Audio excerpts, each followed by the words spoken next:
Halo semuanya, selamat datang kembali di channel Hardware 7,4. Di video kali ini, saya akan menunjukkan kepada kalian gambaran lengkap aplikasi Starlink.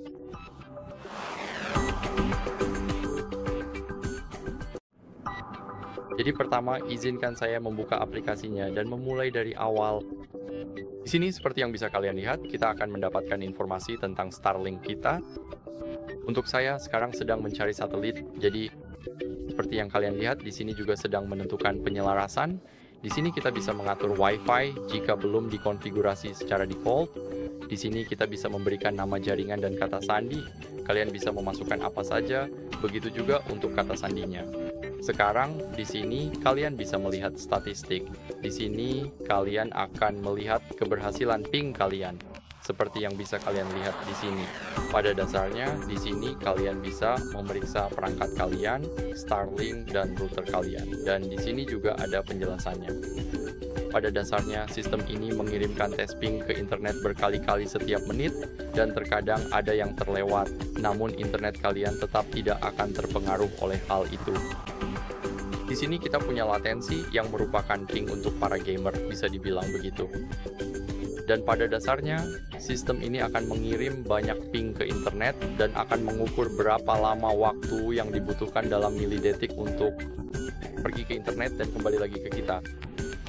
Pada dasarnya, kita ingin latensi serendah mungkin dan kita tidak ingin nilainya tinggi karena itu akan memengaruhi panggilan video kita, menonton Netflix, menonton YouTube, dan tentu saja bermain game. Jadi kita ingin nilainya serendah mungkin. Sekarang, hal berikutnya yang kita miliki di sini adalah konsumsi daya. Pada dasarnya, seberapa banyak energi yang digunakan oleh perangkat.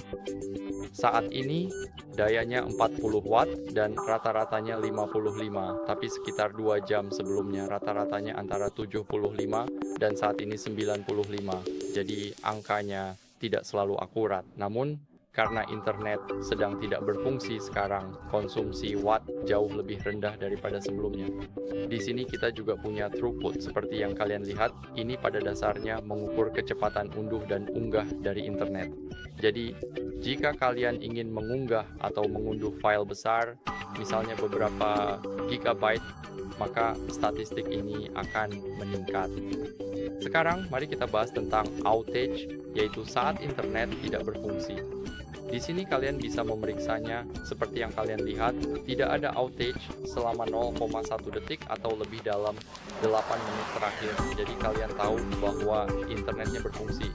Kalian juga bisa masuk di sini untuk melihat outage di area kalian dan kalian bisa memeriksanya seperti yang kalian lihat 2 detik atau lebih atau 5 detik atau lebih. Nah, itu saja untuk statistiknya. Berikutnya adalah jaringan. Di sini kita bisa melihat router utama dan perangkat apa saja yang terhubung ke sana. Seperti yang kalian lihat, ini adalah perangkat saya. Saya bisa memeriksa alamat IP-nya, alamat MAC, dan tipe koneksinya. Di sini kita juga bisa memeriksa sinyal, kecepatan RX dan DX, bandwidth, SNR, MCS, dan spatial streams.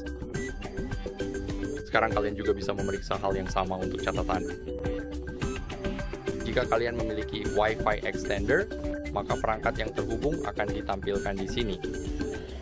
Sekarang, mari saya jelaskan tentang hambatan. Di sini kalian bisa menyelaraskan Starlink dengan memeriksa adanya hambatan. Pada dasarnya masuk ke sini, lalu pilih perangkat kalian dan arahkan kamera ke atas. Seperti yang kalian lihat, kalian perlu mencari area terbuka lalu memindai seluruh langit. Jadi itu saja dari pengaturan kecil ini. Sekarang saya akan keluar dan masuk ke bagian penyelarasan. Pada dasarnya ini sama seperti bagian hambatan, karena setiap kali kalian klik lihat hambatan, kalian akan diarahkan ke sini. Dan di sini kita punya tes kecepatan. Saya tidak sedang terhubung ke internet sekarang, seperti yang sudah saya bilang. Jadi ini tidak akan berfungsi untuk saya, tapi yang bisa saya lakukan adalah masuk ke bagian lanjutan, dan sekarang memilih dari ponsel saya ke router. Sekarang saya bisa mulai dan memeriksa hasilnya. Seperti yang kalian lihat, rata-ratanya antara 35 sampai 45, jadi cukup bagus. Dan sekarang yang kedua akan berada di kisaran 30 sampai 50 dari yang saya lihat. Jadi seperti yang kalian lihat, hampir sama, simetris, jadi cukup keren. sekarang saya hentikan dan keluar. Dan di sini kita punya pengaturan. Di sini kita akan menemukan pengaturan router seperti yang kalian lihat. Di sini ada jaringan. Ini adalah jaringan kita Starlink. Setelah kalian masuk ke akun, kalian bisa dengan mudah mengganti nama jaringan, kata Sandi. Kalian bisa mengaktifkan atau menonaktifkan pemisahan jaringan 2,4 dan 5 GHz, dan kalian juga bisa mengaktifkannya sebagai jaringan tersembunyi, sehingga namanya tidak akan disiarkan secara publik, yang artinya ponsel tidak akan melihat Wi-Fi ini. Jadi ini cukup keren. Sekarang berikutnya adalah pemfilteran konten, dan ini pada dasarnya menambah perlindungan lebih pada jaringan kita dan akan melindunginya dari malware atau konten dewasa. Seperti yang kalian lihat, kita bisa dengan mudah mengaktifkannya di sini. Kita bisa memilih hanya untuk malware atau malware dan konten dewasa. Sekarang di sini kita juga bisa mempelajari lebih lanjut tentang fitur ini. Jadi jika kalian penasaran, cukup cek saja. Di sini kita bisa mereboot router dengan menggeser jari kita di sini dan melepaskannya di sini. Dan saya tidak akan melakukannya sekarang, tapi biar saya tunjukkan kepada kalian.